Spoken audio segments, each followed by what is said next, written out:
एकत्व है, यहाँ दो चीज मिलकर के एक नहीं हो रहे हैं, एक ही है। जहां दो चीज मिलकर के एक होती हैं वहां तादात्म्य होता है।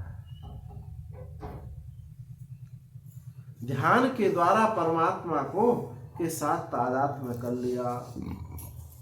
ये जो एकता है ये वास्तविक एकता नहीं है। ध्यान के द्वारा, भाव के द्वारा परमात्मा के साथ जो एकता है ये वास्तविक एकता नहीं है। ये कैसी है? इसी का नाम विशिष्टाद्वैत है। जो दर्शनों की बात आती है, विशिष्टाद्वैत यानी भेद सहिष्णु अभेद। भेद को रख करके अभेद, भेद मूल में बैठा हुआ है परंतु सारा व्यवहार अभेद में हो रहा है, उसको कहते हैं भेद सहिष्णु अभेद।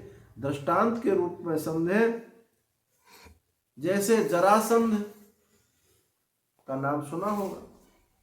जरा नाम की राक्षसी ने दोनों टुकड़ों को मिला दिया था, बायां भाग दायां भाग। भगवान को इस बात का पता था। जब भीम से ही जरासंध का युद्ध कराया तो बहुत बलवान था, वो नहीं मारे मर रहा था, तो भगवान ने कहा ऐसे फाड़ो और ऐसे करके फेंको, विपरीत रूप। तो ये है, वहां भेद हो करके भी जहां भेद था ना वहीं से फटा। तो भेद सहिष्णु भेद मतलब विशिष्टाद्वैत। भेद रख करके जहां दो चीजों का एकता होती है, एक नोट फट जाए तो बारीकी से उस पर कुछ लगा करके लगता है कि ये ठीक होगा, चल भी जाता है धोखे में। ना जानकारी होती तो लोग चला भी लेते हैं, परंतु वो जो जोड़ा गया है वो वास्तव में दो ही है। जो भाव के द्वारा, ध्यान के द्वारा जो अभेद है वास्तव में वो अभेद नहीं। तो ये जो है यहाँ वास्तविक अभेद की बात बताई जा रही है एक ही, परंतु किसी कारणवश, किसी दुविधा से वो दो दिखाई देने लगा है। तो एक जिस दुविधा से दो दिखाई देता है उस दुविधा को हटा दो तो एकता का बोध होगा। तो बता ये रहे थे कि तत्पद और त्वम पद दोनों शुद्ध हैं, तो वहां गुरु उपदेश से दोनों का नित्य एकत्व सिद्ध बोध हो जाता है, क्योंकि द्विधा के कारण, भ्रांति के कारण दो मालूम पड़ रहे हैं, वस्तुतः वह एक है। तो इसलिए भगवान ने पहले संसार वृक्ष का वर्णन किया, इसलिए वैराग्य होने के लिए, और फिर त्वम पद का शोधन किया। और त्वम पद का शोधन क्या है? कल बताया था, पंच कोशों से निवृत्ति, तीनों शरीरों से निवृत्ति, स्थूल सूक्ष्म और कारण, तीनों शरीरों के जो परे है, पंच कोशों से जो परे है, जो साक्षी है, चैतन्य है, दृष्टा मात्र है, वो क्या है? मैं हूं, मैं हूं ही हूं के साथ कुछ जुड़ा हुआ नहीं है। जुड़ा हुआ है इसी को हम शुद्ध, अशुद्ध, अशुद्ध अहम, अहम बोलते हैं, अशुद्ध मैं बोलते हैं। जब ये इन पांच परतों से अलग हट जाता है तो ये मैं शुद्ध हो जाता है, परंतु है परिच्छिन्न ही। परिच्छिन्न माने सीमित, कटा पिटा, टुकड़ा। कहते हैं ना आप, हमने आज एक पदच्छेद पढ़ा है, पदच्छेद 22 पर ये नियम है संविधान में, पदच्छेद ए, पदच्छेद बी, ऐसा वर्णन आता ना। टुकड़े, छोटे छोटे टुकड़े, ये अविनाशी होकर के भी, शुद्ध होकर के भी परिच्छिन्नता है। ये परिच्छिन्नता भी एक भ्रांति है। तत्पद जो है, तत् माने ईश्वर, ईश्वर का स्वरूप क्या है? ब्रह्म है बस। लेकिन तुमसे दूर मालूम पड़ता है, परोक्ष मालूम पड़ता है।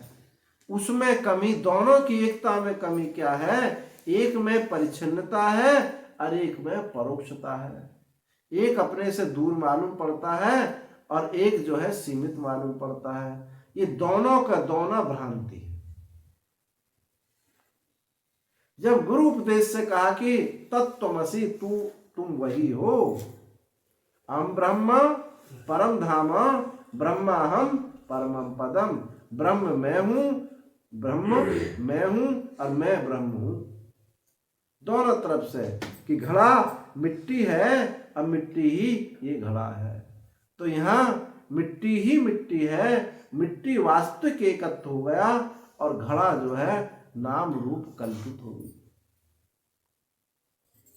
खांड के खिलौना दिवाली पर आप देखते हैं, बच्चे आपस में लड़ते हैं, झगड़ते हैं कि मैं हाथी लेऊंगा, मैं घोड़ा लेऊंगा, मैं गाड़ी लेऊंगा।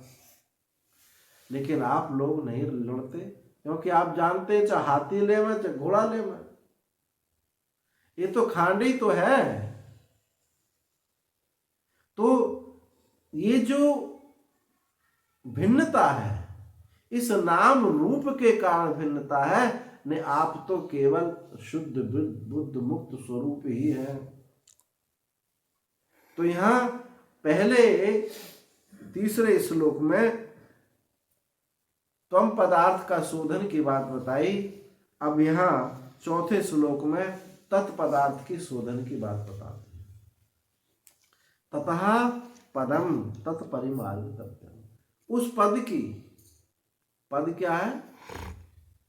पद्यते अनेन इति पद्य,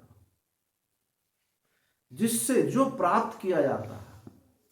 पद्यते इति पाद, पद्यते इति पद, जो प्राप्त किया जाता है इसको भी, इसको पद कहते हैं। जिससे प्राप्त किया जाता है उसको भी पद कहते हैं। तो यहां पद्यते, पद्यते इति पद, जो प्राप्त किया जाता है। ऐसा पद है, ऐसा पद है कि तत्पदः परिमार्गितव्यम, उस पद की खोज करनी चाहिए। और वो पद ऐसा है, एक बार आ गया, एक बार में पकड़ में आ गया तो फिर जाता नहीं, क्योंकि वो अपना आपा है। ये पांच साल का झगड़ा नहीं है कि 5 साल के लिए पद आया अब फिर भय बना रहता है। 3 साल 2 साल जब शासन चला जाता है तो आगे के चुनाव की चिंता हो जाती है। 2 साल पहले ही सब भूमिका बनाने लगते हैं, क्योंकि भय है। परंतु ये जो पद है, एक बार बस हाथ लग जाए फिर क्या, फिर ये छूटने वाला नहीं है। तो भगवान ने वो कहा, यस्मिन गताना निवर्तन्ति भूया, जो इसमें एक बार चला जाता है फिर लौट करके फिर कभी आता नहीं, वापस नहीं आता, फिर नहीं कभी लौटता है। तो तमेव चाद्यम प्रसम प्रपद्य, मैं उसी की शरण ग्रहण करता हूं। ये क्या है? इस पंक्ति से सिद्ध हो रहा है कि ये तत्पद का शोधन, वो जो ब्रह्म तत्व है मैं उसकी शरण ग्रहण करता हूं। ब्रह्म है बस, ऐसी दृढ़ आस्तिकता बुद्धि, मैं उसकी शरण में ग्रहण करता हूं, उससे एक होना चाहता हूं। जो मुझसे भिन्न है, मालूम पड़ता है मुझसे भिन्न, मैं उसको पाना चाहता हूं। तो भक्ति क्या है? ये तत्पद का शोधन है। ब्रह्म क्या है? उसका स्वरूप कि मैं ब्रह्म हूं, ब्रह्म है, ब्रह्म है, ये तत्पद का शोधन है। और मैं ब्रह्म हूं, ये एकत्व का बोध है।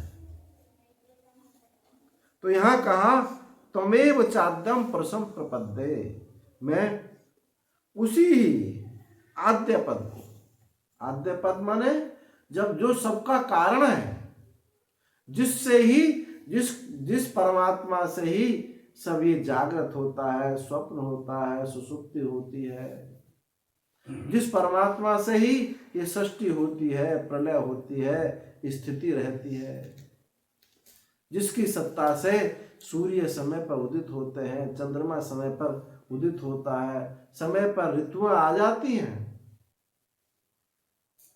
सारा जो संचालन हो रहा है जिसकी सत्ता से हो रहा है, और उसमें कोई कर्तृत्व तो नहीं है कि मैं सबको सत्ता दे रहा हूं, सबको मैं भोग दे रहा हूं। अब जैसे ये बल्ब जला हुआ है, रात का समय है हुए, और ये बल्ब ना जल रहा हो तो हम जो पढ़ रहे हैं, खेल रहे हैं, सत्संग कर रहे हैं, ये सब क्या हो जाएगा? बंद हो जाएगा। पर क्या बल्ब को ये अभिमान हुआ कि मैं प्रकाशित कर रहा हूं? बल्ब ने कभी ये सोचा मन में कि मैं अरे प्रकाशन तो उसका स्वरूप है। अग्नि को ये अभिमान होता है कि मैं जलाता हूं किसी को, या मैं किसी की सर्दी भगाता हूं। ये उसका प्रकाशन, उष्णता उसका स्वभाव है। ऐसे ही चेतन का प्रकाशन करना, परमात्मा का प्रकाशन करना उसका स्वभाव है। तो मैं उसी परमात्मा की शरण ग्रहण करता हूं। किसकी? यतः प्रवृत्ति प्रसुता पुराणी, जिससे ये जो सृष्टि है जिससे सारी सृष्टि फैली हुई है। इस मनुष्य लोक से लेकर के ब्रह्म लोक पर्यंत जो जो दृश्य है, जहां जहां देश है, जहां जहां काल है, जहां जहां वस्तु है, इनके संबंध है, इनके भाव है, अभाव है, सब का सब उस चेतन से प्रकाशित होता है। कैसे? यस्माद् पुरुषात् संसार माया वृक्ष प्रवृत्ति निश्चिता, जिससे संसार वृक्ष की प्रवृत्ति हुई है। कैसे हुई है? ऐन्द्रजालिकादि व माया, जैसे जादूगर खेल खेल में हाथी बना देता है, घोड़ा बना देता है, अपने जमूरा को मार देता है, नया महल बना देता है, कबूतर निकाल के झोली से दिखा देता है। ऐसे ही उस परमात्मा से ये झोली से कबूतर की तरह ये सारी सृष्टि निकल गई। निकलना क्रिया भी, निकली हुई वस्तु भी, ये सब का सब माया है, इंद्रजाली के। ये सब का सब जितना भी है उस परमात्मा का ही, ये उस परमात्मा की माया का ही सारा खेल है। जितनी सृष्टि है, जब ये आंखों के सामने से पर्दा हट जाता है, क्या है चौपाई? जहां रमा न रमा राम न रमा कुमारी, ना वहां माया देवी रही नहीं नाता है, वहां कुछ ना तो विश्व मोहिनी वो जो कन्या थी वो नहीं रही, नगर नहीं रहा, सब के सब गायब हो गए। जैसे नारद जी की आंखों से वो मोह का पर्दा हटा। अब मोह के पर्दा से ही मैं, मेरा, तेरा, मेरा, ये सारा सब जितना नजरिया है ये सब दिख रहा। जब प्रभु माया दूर निवारी, जब प्रभु की माया दूर हटी तो वहां रमा कुमारी नहीं है, वहां वो जो देश था वो देश भी नहीं। ऐसे ही ये मोह का पर्दा के कारण आपको मैं दिखाई देता है, तू दिखाई देता है, यह वह वो ईश्वर दिखाई देता है, इनके संबंध दिखाई देते हैं, राग द्वेष दिखाई देता है, सब का सब दिखाई देता है।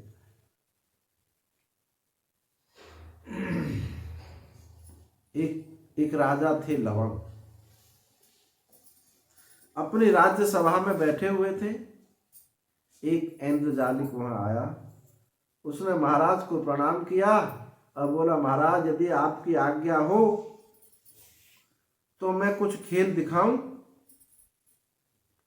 महाराज ने कहा ठीक है, आज्ञा है, दिखाओ। वहीं पास में बैठे उनके गुरु थे, उनका नाम था वशिष्ठ। इंद्रजालिक काले घोड़ा पर बैठ करके आया था, घोड़ा से उतरा और राजा के मुख के ऊपर ऐसे हाथ ऐसे हिलाए। बस हिलाते ही राजा को मूर्छा हो गई। और वो मूर्छा में क्या देखता है राजा कि घोर अकाल पड़ा हुआ है, भूख से लोग तड़प रहे, मर रहे हैं। जंगल में राजा भटकता है तो वहां एक चांडालनी अपने पिता के लिए भोजन ले जा रही थी। अब राजा भूख से तड़प रहा। उसने अनुनय विनय किया कि थोड़ा सा भोजन मुझे दे दो, बड़ा पुण्य का काम होगा, मेरे प्राण बच जाएंगे। चांडाली ने कहा कि कितने मर गए, तुम भी मर जाओगे तो क्या है, इतना ही मेरे पास भोजन है, ये अपने पिता को ले जा रहे हो, खेत में हल चला रहा है, यदि मैं नहीं ले जाती हूं तो मेरा पिता मर जाएगा। राजा ने बड़ी भीख मांगी, थोड़ा सा भोजन दे दो। उसने कहा एक शर्त पर देती हूं, यदि तुम मुझसे विवाह कर ले तो मैं तुझे आधा भोजन दे दूंगी। भूख से तड़पते हुए राजा ने स्वीकार कर लिया चांडालनी से विवाह करना। और उसके बाद में दोनों पिता के पास गए, पिता से आशीर्वाद लिया और चांडालों की बस्ती में राजा रहने लगा। 60 वर्ष व्यतीत हो गए। वहां एक बहुत बड़ी भुखमरी फैली। उस जंगल को छोड़ करके दूसरे जंगल में चले गए। अब उनके बच्चे कच्चे बहुत कुछ हो गए। अब वहां बच्चे तो चांडाल थे, पिता की छाती पे बैठ जाते, पिता हमें खून लाओ, हमें मांस लाओ, हम भूखे हैं, हमें रोटी लाओ, हमें भात लाओ। तो उन बच्चों का कष्ट उसको राजा को देखा नहीं जाता। स्वयं भूखा रहने का, लेकिन बच्चे को तड़पते हुए नहीं देखता था। तो राजा बड़ा दुखी होकर के एक दिन जलती आग में कूद गया। अब बस आग में कूदा, उधर राजा की मूर्छा खुल गई। अब वो अचंभित हुआ। उसने कहा कि गुरुदेव, कि जो मैं देख रहा हूं कि मैं राजा हूं, अब प्रजा मेरे पास बैठी है, आप मेरे पास, ये सत्यता है या मैं वो सत्यता थी? वशिष्ठ जी समझ गए। वशिष्ठ जी ने कहा राजन, जितना ये सत्य है उतना वो भी सत्य है। तो बोले राजन, मैं तो इन नेत्रों से इस समय देख रहा हूं, उसको तो मैं नहीं देख रहा हूं, तो मैं उसको सत्य कैसे मानूं? वो तो एक मेरी जो है स्वप्न निद्रा हो सकती है। तो वशिष्ठ ने कहा कि महाराज, आप रथ तैयार कीजिए, रथ पर बैठो। उसी विंध्याचल के जंगल में रथ लेकर के पहुंच गए और वहां उस राजा की चिता जल रही थी और उसकी सास विलाप कर रही थी, तड़प तड़पते, मेरा तो दामाद राजा था, मेरी लड़की का कोई वह पुण्य था जो एक राजा के साथ जन्म हुआ। अब राजा ने कुछ नहीं कहा, वापस लौट आया और वो विचार करने लगा कि यदि ये भ्रांति है तो ये क्या है? मैं राजा हूं, राजपाट देख रहा हूं, यदि ये भ्रांति है तो मैं इन आंखों से चिता जलती देख रहा हूं, ये क्या है? यदि ये सच्चा है तो मैं राजा बना बैठा हूं, ये क्या है? कहने का मतलब यह भी भ्रांति है और वह भी भ्रांति है। ये प्रत्यक्ष भी भ्रांति है, परोक्ष भी भ्रांति है। यह भी भ्रांति, वह भी भ्रांति, तू भी भ्रांति और ये मैं भी भ्रांति। शरीर सम्मिलित जो मैं है, माया अनेक रूप करके दिखा देती है। अघटित घटना पटियसी समाया, जो घटना घटित नहीं है उसको करके दिखा देती है। तो एक ही चैतन्य में अनेक भेद कर दिए। एक चैतन्य में अनेक भेद करके दिखा दिया कि एक ईश्वर है, एक जीव है, ये जगत है। इतने अनेक मेरे जैसे अनेक जीव हैं, ये उस माया के अनेक ऐसे खेल हैं। ऐसे समझो जैसे आपने कहीं किसी मंदिर में गए हो, यहाँ भगवान की मूर्ति लगी है, दोनों तरफ 90 डिग्री पर शीशा लगे, एक पीछे शीशा लगा, दोनों साइड पर 90 डिग्री पे शीशा लगा। जिधर देखते उधर हजारों मूर्ति दिखाई देती है, इधर देखते हजारों मूर्ति दिखाई देती है। मूर्ति एक है, शीशा रूपी माया, शीशा रूपी रिफ्लेक्शन है, उसका प्रतिबिंब उसमें, उसका प्रतिबिंब उसमें पड़ता है। इधर का प्रतिबिंब उधर पड़ रहा है, उधर का प्रतिबिंब इधर पड़ रहा है, अनेक मूर्तियां दिखाई दे रही हैं। ऐसे ही इस माया से यतः प्रवृत्ति प्रसुता, उससे ये इंद्रजाल के समान ये चिरंतनी पता नहीं कब से। अज्ञान का आदि खोजना बड़ा मुश्किल है। अज्ञान में बैठ करके अज्ञान का कारण खोजना मुश्किल है। अज्ञान में बैठ करके अज्ञान का अंत खोजना मुश्किल है। जैसे मैं पूछूं, आपको रशियन लैंग्वेज आती है? किसी को आती है? यहाँ नहीं आती है तो कहते हैं नहीं आती है। मतलब क्यों नहीं आती है? कब से नहीं आती है? कैसे नहीं आती है? तो आपका क्या उत्तर होगा? बस आती नहीं है क्योंकि हमने पढ़ी नहीं है, सीखी नहीं है, ये तो कहोगे। सीख जाएंगे तो रशियन भाषा का ज्ञान हो जाएगा।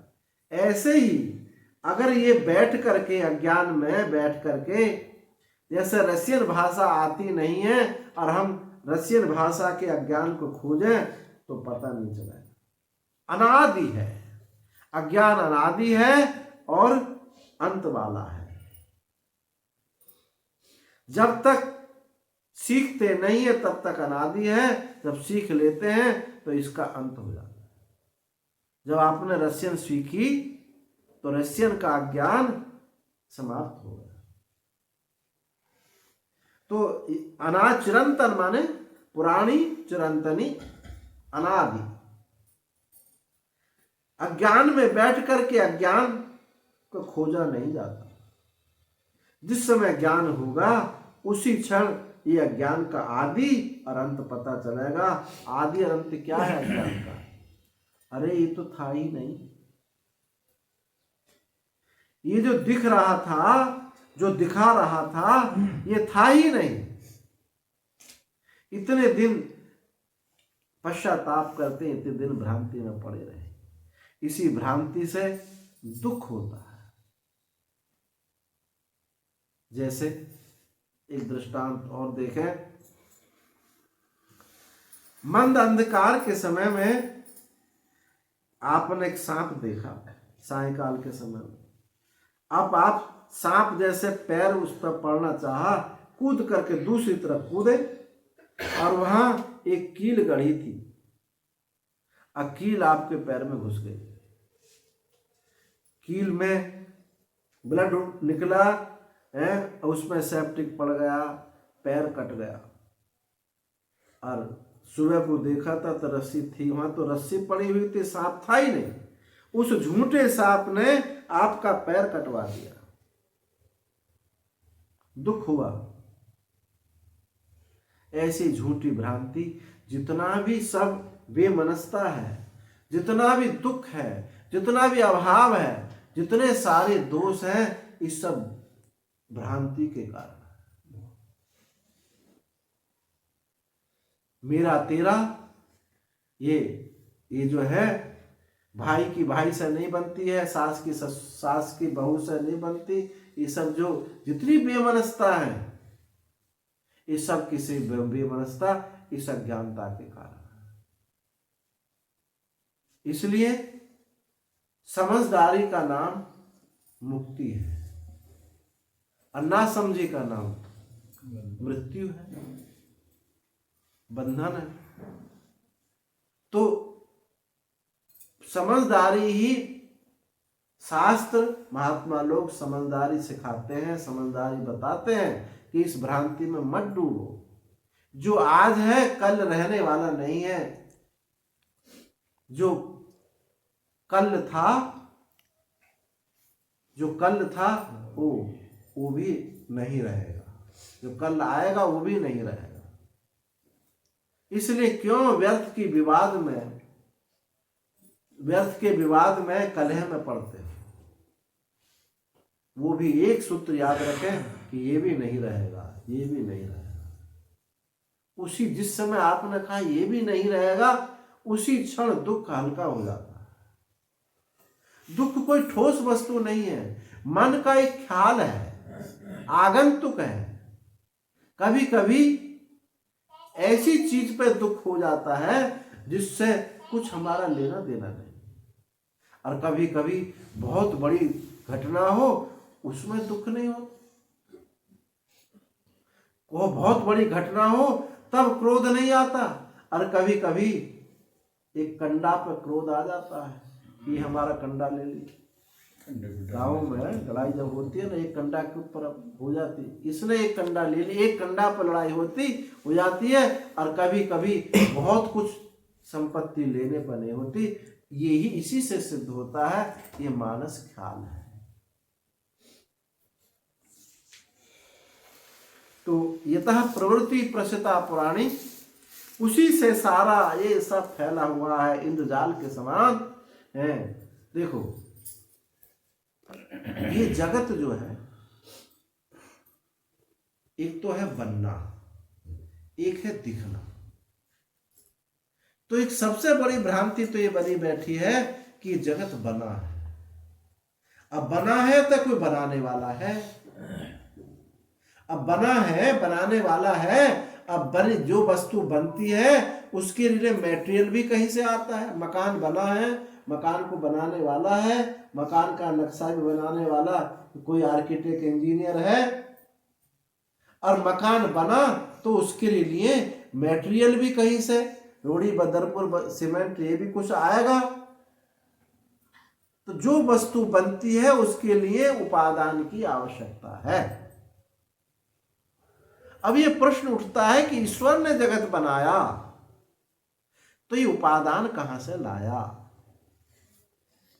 ये कहां से नदी जंगल पहाड़ जिससे बने, ये कहां से मसाला लेकर आया? ये बात सिद्धि नहीं होती कि मसाला कहां से आया। जहां जाओगे वहां ईश्वर का साम्राज्य, ईश्वर ईश्वर है। मसाला कहां से है? तो ये भगवान की माया ही ये मटेरियल है, मसाला। यही वस्तु ठोस नहीं है, वस्तु ठोस नहीं है, इसलिए ये मसाला भी ठोस नहीं। ये जो दिखाई दे रहा है ना, सब जगत दिखाई दे रहा है। ये जो पेड़ पौधे दिखाई दे रहे हैं, ये पेड़ का ज्ञान नहीं होता महाराज। ये कि बरगद है, ये पीपल है, ये नीम है, ये गूलर है, ये पेड़ का ज्ञान नहीं होता। क्या होता है? ज्ञान का पेड़ है सब। ज्ञान का पेड़ है। ज्ञान ही इस रूप में भास रहा है। देखो, जो वस्तु भासती है उसके लिए मटेरियल की आवश्यकता नहीं होती। अगर ये भासता नहीं होता, वास्तविक होता, तो महाराज गहरी नींद में भी ये नदी जंगल पहाड़ होते। जब तक हम इस जगत को देखते हैं तभी तक दिखता है, और ना देखें तो जगत नाम की कोई चीज नहीं। जब रात को आंख बंद हो जाती है तो जगत दिखता नहीं है। कितना ही दुख हो वह दुख नहीं है। माता अमाता भवती, पिता पिता भवती, वेदाः अवेदा भवन्ति। वह वेद वेद नहीं रह जाते कि केवल आप हैं। वह सुख नहीं है, वह दुख नहीं है, वह उदासीनता नहीं है, असुख दुख का अभाव भी नहीं। लेकिन अपने अस्तित्व को कोई नकार नहीं सकता। जाग करके कहते हैं कि मैं हूं, मैंने आज रात तो मुझे कुछ पता नहीं रहा, सुख से सोया मुझे कुछ पता नहीं रहा। इसका मतलब आप थे तभी तो ये कह रहे हो मुझे कुछ पता नहीं रहा। अपना जो अस्तित्व है, इस अस्तित्व का नाम ही परमात्मा है, इसी अस्तित्व का नाम मुक्ति है, इसी अस्तित्व का नाम ज्ञान है। तो ये परमात्मा ही अभिन्न निमित्तोपादान कारण है, यानी परमात्मा ही बनाने वाला है और परमात्मा ही बनने वाला है। जो बनने वाला भी लोक में ये बात देखी जाती है, बनाने वाला अलग होता है और बनने वाली चीज अलग होती है। यहाँ बनाने वाला भी वही है और बनने वाला भी वही है, केवल दिख रहा है। और जो वस्तु आप कहो कि दिखता है इसलिए सच्चा है, तो भाई ये बात भूल है। जो दिखे, विद्वान कहते हैं जो दिखे वो झूठा, जो ना दिखे और हो वो सच्चा। स्वप्न आप देखते हैं, नहीं देखते हैं, दिखता है, नहीं दिखता है। स्वप्न में सुखी होते हैं, दुखी होते हैं, आना होना जाना होता, सब कुछ तो होता है और वहां भय भी होता है, वहां भय भी है। अगर दिखना ही सत्य होता तो स्वप्न सत्य क्यों नहीं कहा जाता? स्वप्न सत्य क्यों नहीं कहा जाता? तो बोले महाराज हम आपकी बातों में नहीं आने वाले। बात यह है कि अर्थ क्रियाकारित होती है, स्वप्न में नहीं अर्थ क्रियाकारित होती। हम तो हाथों से छूते हैं, सब कुछ करते हैं, शरीर से खून निकलता है, अर्थ क्रियाकारित होती है, यानी इसमें क्रिया होती है, अर्थ की उपयोगिता होती है। तो भाई महाराज स्वप्न में भी अर्थ क्रियाकारी होती है। जिस समय कोई भयानक शेर आपके पास दौड़ता है, आपकी निद्रा खुल जाती है, तो बहुत देर तक शरीर कांपता रहता है। और ये रहता, या कोई अच्छी चीज दिखाई दे जाए, अरे थोड़ी देर तक और दिखाई देती है। तो दिखने मात्र से, अर्थ क्रिया मात्र से कोई वस्तु की सत्यता नहीं होती। इसलिए ये माया है। मां माने नहीं, या माने जो है नहीं, अदिखती है, माया है। इसलिए सारा जगत जो है माया का लेना, माया का देना, सब माया ही माया है। सबको ठग रही है, घूम रही माया ठगनी, ठग लेगी तेरी गठरिया रे। मोह का पिंजरा है ये जग, यहाँ पल की नहीं खबरिया। तो ये इस माया में उस परम तत्व को खोजना चाहिए। खोज के दो स्तर हैं। एक खोज तो ये हुई कि इस दृश्य प्रपंच में, इस जगत में परमात्मा है। दृढ़ आस्तिक्य बुद्धि, ऐसा दृढ़ विश्वास कि परमात्मा है, इसमें कोई भी संदेह नहीं। इसी का नाम भक्ति है, दृढ़ विश्वास का नाम। इसी का नाम तत्पदार्थ का शोधन है। और वो परमात्मा मुझसे भिन्न नहीं है, क्योंकि दृश्य प्रपंच जब ये है ही नहीं तो परमात्मा मुझसे अलग कहां होगा? ये दृश्य प्रपंच से ही तो हम कहते हैं अलग है। एक मिट्टी है, एक मिट्टी का लौंदा रखा है और उसमें से निकल के एक लौंदा उधर रख दिया, एक लौंदा उधर रख दिया। आप कहते वो लौंदा, ये लौंदा। उस लौंदा के नाम और रूप हट जाए, इस लौंदा के नाम रूप हट जाए तो क्या होगा? वो मिट्टी ही मिट्टी है। यही हुआ है। भ्रांति ने, माया दो काम करती है, एक तो आवरण कर देती है और एक जो है विपरीत रूप से दिखा देती है। रस्सी को ढक लिया और सांप दिखा दिया। दो काम करती है, आवरण और विक्षेप करने वाले। यदि विक्षेप ना रहे, आवरण रहे, तो भी दुखों की आत्यांतिक निवृत्ति नहीं होती। यदि आवरण ना रहे और विक्षेप रहे, तो जीवन मुक्ति नहीं होती। वो मुक्त तो हो जाएगा, उसको जन्म मरण तो नहीं होगा, परंतु जब तक ये शरीर है, तब तक विक्षेप उसको सताते रहेंगे। जन्म मरण की निवृत्ति तो उसकी हो गई। इसलिए गृहस्थ आश्रम में हुआ ज्ञान, उसका जन्म मरण तो नहीं होगा, परंतु जब तक ये गृहस्थ आश्रम में रहेगा, तब तक विक्षेप उसको सताता रहेगा। इसीलिए याज्ञवल्क्य मुनि ने संन्यास लिया। इसी को हम विद्वत संन्यास कहते हैं। और जहां आवरण नहीं है और विक्षेप नहीं है, इसका नाम है संन्यास। विक्षेप का कोई हेतु ही नहीं है। विक्षेप वस्तुओं से होता है।